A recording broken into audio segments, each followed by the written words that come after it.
वरीय भाजपा नेता विजेंद्र पाठक ने कहा कि जल जंगल जमीन की बात करने वाले हेमंत सोरेन भय, भूख और भ्रष्टाचार को बढ़ावा देने में 5 साल गुजार दिए। यह बात विश्रामपुर नगर परिषद क्षेत्र में कॉन्फ्रेंस के दौरान पत्रकारों के बीच बोला। इनके कार्यकाल में अपराधी व उग्रवादी बेलगाम रहे, बेरोजगारी और पलायन से राज्य में अराजक स्थिति उत्पन्न कर दी। आसन्न चुनाव में जनता उन्हें नकारते हुए भाजपा को अपना समर्थन देगी और झारखंड में भाजपा की अगली सरकार बनेगी। राज्य सरकार पर जमकर हमला बोला।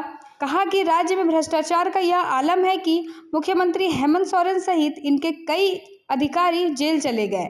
इन्होंने अपना कोई भी वादा पूरा नहीं किया। चुनाव आते ही और कई नारे और कई वादे लेकर जनता को बरगलाने का कार्य शुरू कर दिया है, लेकिन झारखंड की जनता इनका असली चरित्र जान चुकी है।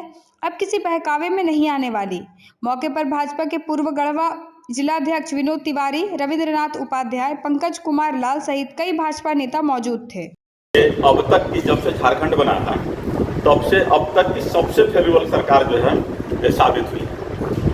इनका एकमात्र उद्देश्य जो है मिनरल्स को देना और एन केन प्रकारेण सत्ता पर काबिज रहना रह गया है। कहीं से भी जनता के किसी भी कार्य में ये संलिप्त नहीं दिख रहे हैं। अन्यथा क्या कारण है कि इनके द्वारा घोषित 5 सालों के दौरान जो इनके चुनावी मैनिफेस्टो थे एक भी पूर्ण नहीं हुआ। इसी के आलोक में मैं आप सबों के माध्यम से मैं जनता को बताने का काम कर रहा हूं और हेमंत सरकार जी को भी मैं बोलने का काम कर रहा हूं कि काठ की हांडी बार बार नहीं चढ़ती है। जिस तरीके से इन्होंने युवाओं को छलने का काम किया, जिस तरीके से इन्होंने किसानों को छलने का काम किया, जिस तरीके से इन्होंने यहाँ के महिलाओं को छलने का काम किया, आने वाली विगत चुनाव में ये सारे वर्ग और सारे जमात इनको जो है चुनाव के माध्यम से इनको जवाब देगी। सर, अभी मैया सम्मान योजना सरकार के माध्यम से आई है, काफ़ी लोग फॉर्म जमा कर रहे हैं, इसे लेकर के आपको क्या कहना है?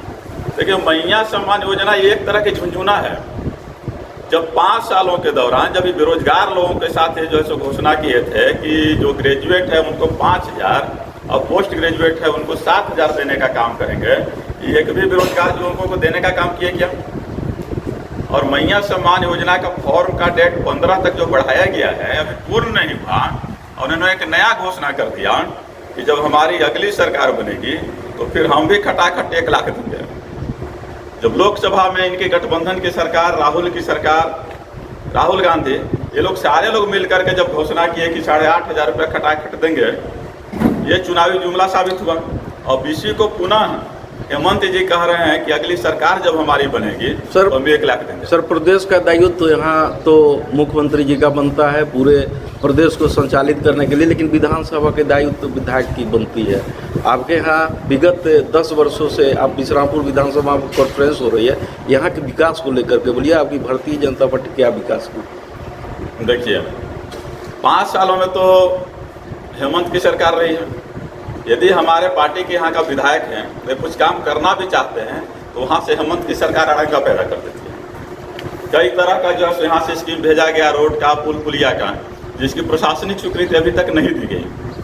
तो जब वहाँ से मान लीजिए जो मुखिया है सरकार का वो सहयोग नहीं करेगा, फंड रिलीज नहीं करेगा, प्रशासनिक स्वीकृति नहीं करेगा, तो हमारी पार्टी के विधायक इसमें क्या कर सकते हैं? सिर्फ आवाज़ उठाने का। बहुत जल्द ही चुनाव आने वाली है, विधानसभा चुनाव आने वाली है और हम देख रहे हैं काफ़ी संख्या में लोग क्षेत्र का दौरा कर रहे हैं। टिकट का भी जो हमें टिकट मिल रही है, हमें टिकट मिल रही है। आखिर ये टिकट एक ही बटेगी सर, तो कैसा लगता है यह टिकट को लेकर के आप क्या करना चाहते हैं? देखिए, लोकतंत्र में सबको आज़ादी है टिकट मांगने का और हर एक कार्यकर्ता जो कार्य करता है उसको आशा रहता है कि पार्टी हमको टिकट देगी।